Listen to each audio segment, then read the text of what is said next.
আমার বাবা পরকীয়া করেছেন এবং তার কারণে সংসারে প্রচুর ঝামেলা হচ্ছে। আমরা বিষয়টা জানি, তবে আমাদের কাছে তার পরকীয়ার সরাসরি প্রমাণ নেই। এখন মা বলছেন গোপনে তার কল লিস্ট চেক করতে। এটা করা আমাদের জন্য কতটা জায়েজ হবে? প্রথমত, কারোর মোবাইল চেক করা এটা তাজাসসুস, অর্থাৎ কারোর পেছনে লাগা, ছিদ্রান্বেষণ করা, দোষ আবিষ্কার করার চেষ্টা করা, এটার অন্তর্ভুক্ত। আর আল্লাহ তাআলা আমাদেরকে বলেছেন, ওয়ালা তাজাসসু, তোমরা একে অন্যের ছিদ্র অন্বেষণ করবার চেষ্টা করবে না। অবশ্য কারোর মধ্যে যদি এরকম আলামত প্রবল হয়, প্রকটভাবে দেখা দেয়, তাহলে সেক্ষেত্রে তার সংশোধনের উদ্দেশ্যে এটি করা যেতে পারে, যেটি আবিষ্কার করা গেলে তাকে সংশোধনের জন্য প্ল্যান প্রোগ্রাম করতে সহজ হবে। এরকম যদি প্রবল ধারণা হয় তাহলে সেক্ষেত্রে এটি করা যেতে পারে। অন্যথায় নিজেদের মধ্যে বিবাদ, বিতণ্ডা, মনের খেদ জেদ এগুলো মেটাবার জন্য এ ধরনের তাজাসুসি করা এটা উচিত নয়, জায়েজ নয়। মা, মেয়ে, দাদি, নাতনি বা আপন বোনেরা স্নেহবশত একে অপরকে জড়িয়ে ধরে ঘুমানোর ব্যাপারে শরিয়ার বিধান কি? উভয়ের যদি স্বাভাবিক পোশাকে থাকেন তাহলে সেক্ষেত্রে কোনো অসুবিধা নেই। ফিতনার কোনো আশঙ্কা না থাকলে এবং হারামের কোনো লেশ না থাকলে মৌলিকভাবে এটিতে কোনো অসুবিধা নেই। ইমরান লিখেছেন, আমি অনার্স করতে চাচ্ছি। এখন আমি কমার্স ভালো পারি। কমার্স লাইনে কি পড়তে পারবো? কারণ সেখানে হিসাব বিজ্ঞান আছে, হিসাব বিজ্ঞানে সুদ পড়তে হয়। আমার করণীয় কি? আমি এই পড়া শেষে কি হালাল চাকরি করতে পারবো? ভাই ইমরান, এই পড়া শেষে আপনি হাল চাকরি করতে পারবেন, সেটা সন্দেহভাবে আপনার জন্য জায়েজ হবে। আর সুদের হিসাব কষা টষা এই বিষয়গুলো যদি আপনি এ উদ্দেশ্যে শেখেন যে আসলে কী পরিমাণ সুদের চর্চা আমাদের শিক্ষার নামে আমাদের পাঠ্যপুস্তকে, আমাদের শিক্ষা কারিকুলামে আছে, সে সম্পর্কে আপনি জানলেন এবং এটার প্রতি আপনার ঘৃণা তো আরও তৈরি হলো এবং অন্যদেরকে সতর্ক সচেতন করতে পারলেন, তাহলে সেক্ষেত্রে আপনি পড়তে পারেন। যদি আপনার উদ্দেশ্য হয় যে এটা শিখে আপনি সুদী প্রতিষ্ঠানে চাকরি করবেন, তাহলে সেটা আপনার জন্য নাজায়েজ হবে এবং গুনাহের কাজ হবে।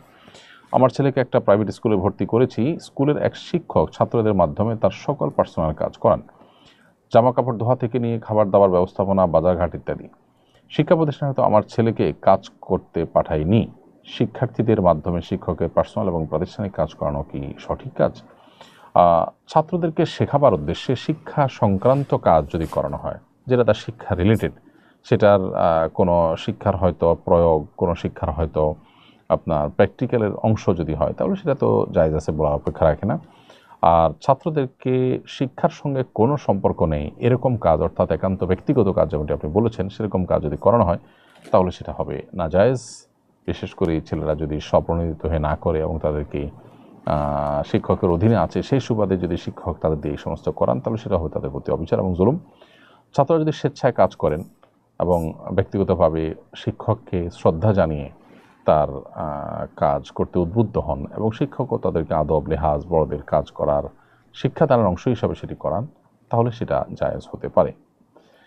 বায়তুল মুকাররমের ক্ষতি বলেছেন শিক্ষার্থীদের রাজনীতিতে ব্যবহার করা তাদের উপর জুলুম। আপনিও কি তাই মনে করেন? এই বিষয়ে আপনার মতামত জানতে চাই। প্রথম কথা হলো যে তিনি যে ব্যবহার শব্দটি বলেছেন, যখনই আমরা এই শব্দের দিকে তাকাবো তখনই তার এই কথা আর সাথে আমরা একমত না হয়ে পারবো না কেউই।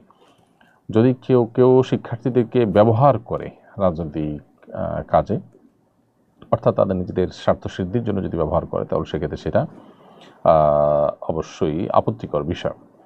এ নিয়ে তার সাথে দ্বিমত করবার বিশেষ কোনো কারণ আমি দেখি না। আর দ্বিতীয়ত হলো, আমি ব্যক্তিগতভাবে বিভিন্ন যে দলীয় রাজনীতি আছে আমাদের দেশে, প্রচলিত দলীয় রাজনীতির যে অংশ হিসাবে ছাত্র রাজনীতি আছে, লেজুর ভিত্তিক রাজনীতি যেটি, এটিকে আমি ব্যক্তিগতভাবে সমর্থন করি না। এটি না হলে আমাদের শিক্ষাঙ্গনগুলো অনেক নিরাপদ থাকবে, আমাদের শিক্ষার্থীদের জ্ঞান গবেষণা অনেক বেশি অবারিত হবে।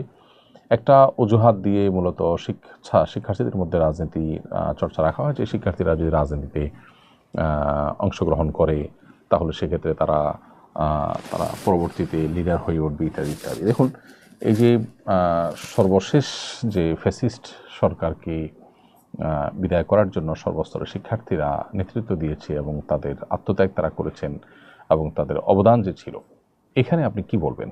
এদের এই অবদান, তাদের আত্মত্যাগ, তাদের অংশগ্রহণ, এর বড় অংশ যারা এটা ছিল, এদের বড় অংশ কিন্তু প্রচলিত রাজনীতির সাথে ন্যূনতম কোনো সম্পর্ক তাদের ছিল না।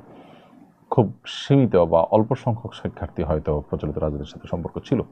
তাহলে তারপরও যদি তারা একটা জাতীয় রাজনীতি এত বড় ভূমিকা রাখতে পারে, তাহলে বোঝা গেল যে লেজুর ভিত্তিক রাজনীতি, ছাত্র রাজনীতি না থাকলে যে শিক্ষার্থীরা দেশের জন্য কোনো অবদান রাখতে পারবে, এটা বিশ্বাস করি। এটা আমার একান্ত ব্যক্তিগত মত। দেশের কর্তা ব্যক্তিগণ এবং সংশ্লিষ্টরা, তারা এই বিষয়ে আমি মনে করি যে তারা যেটা সঠিক, যেটা আমাদের দেশের জন্য কল্যাণকর, সেই বিবেচনা তারা করবেন। ফাহিমা, আপনি লিখেছেন গ্রামের বাড়িতে গোবর ও মাটি দিয়ে বাড়ি লেপা হয়, আমরা ওই বাড়িতে নামাজ আদায় করি, এতে কি নামাজ আদায় হবে কিনা? নামাজ পড়ার জন্য যে জায়গায় নামাজ পড়বেন আপনি, সেই জায়গাটা পবিত্র হওয়া জরুরি। আর নামাজের জায়গা দ্বারা উদ্দেশ্য হলো সেজদার জায়গা এবং হাত পা রাখার জায়গা। পুরো ঘর বা বাড়ি পবিত্র হওয়া জরুরি নয়। এরপরে যদি গোবরে লেপা জায়গায় পবিত্র জায়নামাজ, পাটি ইত্যাদি দিয়ে আপনি নামাজ পড়েন, তাহলে তার উপর নামাজ আপনার হয়ে যাবে। আর যদি সরাসরি গোবরের উপর নামাজ পড়েন, তাহলে সেটা অবশ্য আপনার জন্য নাজায়েজ হবে এবং সেটা আপনার নামাজকে নষ্ট করবে, নামাজ হবে না। পারিবারিক শান্তি রক্ষার্থে মিথ্যা বলা যাবে কিনা?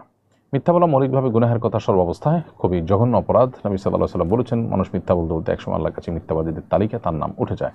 আল্লাহ তাআলার লানত মিথ্যাবাদীর উপর বর্ষিত হয়ে থাকে কোরআন আয়াত অনুযায়ী। তবে কিছু ক্ষেত্রে মিথ্যা বলার অনুমতি দেওয়া হয়েছে। তার ভিতরে একটা হলো যে কোনো কারোর সাথে যদি কলহ তৈরি হয়, বিবাদ তৈরি হয়, তাহলে দুজন ব্যক্তির মধ্যকার কলহ বিবাদ নিরসন করবার জন্য মিথ্যা কথা বললে সেটা জায়েজ রয়েছে।